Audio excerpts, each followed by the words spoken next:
মাহমুদুল হাসান লিখেছেন, Russell viper সাপ নিয়ে ব্যাপক আলোচনা হচ্ছে। বিষধর এই সাপ সম্পর্কে কেউ কেউ বলছেন এগুলো মেরে ফেলা উচিত, কেউ কেউ বলছেন সাপ হত্যা করা উচিত না, কারণ সাপের বিষ দিয়ে ওষুধ তৈরি হয়। প্রশ্ন হলো, সাপ হত্যার বিধান কি? দেখুন, যে কোনো জীবজন্তু মানুষের উপদ্রবের কারণ যদি হয়, তাহলে সেক্ষেত্রে সেটিকে হত্যা করা শরীয়ী দৃষ্টিকোণ থেকে জায়েজ আছে, না জায়েজ কোনো কাজ নয়।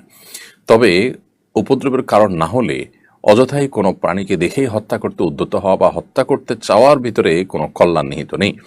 আমাদের সমাজে অনেকে আছেন, বেশ অনেকগুলো প্রাণী দেখলে অযথাই সে প্রাণীকে হত্যা করা বা উত্ত্যক্ত করা, এটা করে মজা নেওয়ার চেষ্টা এক ধরনের মানুষ করে থাকেন, যেটা একেবারে গর্হিত কাজ। প্রত্যেকটা প্রাণীকেই দয়া এবং মায়া দেখানো ইসলামের শিক্ষা। তবে হ্যাঁ, কোনো প্রাণী বিষধর, কোনো প্রাণীর উপদ্রব থেকে আমরা বাঁচতে চাচ্ছি, আমাদের ফসল হানি করছে, আমাদের ডিস্টার্ব করছে, নানাভাবে কষ্টের কারণ হচ্ছে, তাহলে সেক্ষেত্রে সেগুলোকে হত্যা করা সম্পূর্ণ জায়েজ আছে।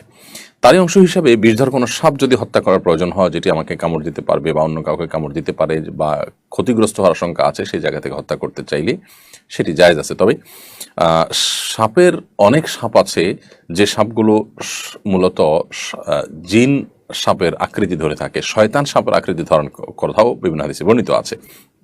এক্ষেত্রে যদি সে জিন হয়ে থাকে, সে যেন চলে যায়, এই মর্মে 3 বার বলে তারপর যদি তার অনিষ্ট থেকে বাঁচার জন্য হত্যা করার প্রয়োজন হয়, হত্যা করার জায়েজ আছে, সে মর্মে হাদিসে বর্ণনা রয়েছে। তার মানে কোনো সাপ যদি, কোনো জিন যদি সাপের আকৃতি ধারণ করে থাকে, তাহলে সে নিজ দায়িত্বে চলে যাবে যদি আপনি 3 বার তাকে বলে থাকেন। আর যদি না যায়, তাহলে সেক্ষেত্রে সে জিন নয় বরং প্রকৃতই সাপ, সেটি আপনি জেনে তাকে চাইলে হত্যা করতে পারেন, যদি তার ক্ষতি থেকে আপনি নিজেই বা অন্য কাউকে বাঁচার প্রশ্ন থাকে। আর যদি সেরকম কোনো প্রশ্ন না থাকে, যেটি বললাম যে অহেতুকই যে কোনো প্রাণী হত্যা করার ব্যাপারে শরীয়ত আমাদেরকে উৎসাহ দেয় না।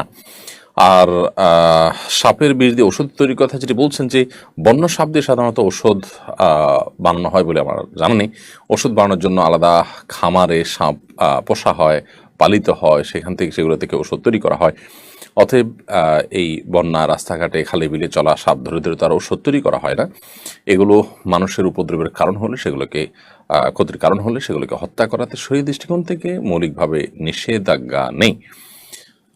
তবে ওই যে মূলনীতি মাথায় রাখতে হবে যে অহেতুক কোনো প্রাণীকে হত্যা করা বা দেখলেই সেটাকে তাড়িয়ে বেড়ানো অথবা উত্ত্যক্ত করা, অনেক প্রাণী ক্ষেত্রে আমাদের সমাজে অনেককে দেখা যায় এগুলো করে তারা মজা পেয়ে থাকেন, যেটা অনুচিত এবং নির্মমতা কিছুটাও।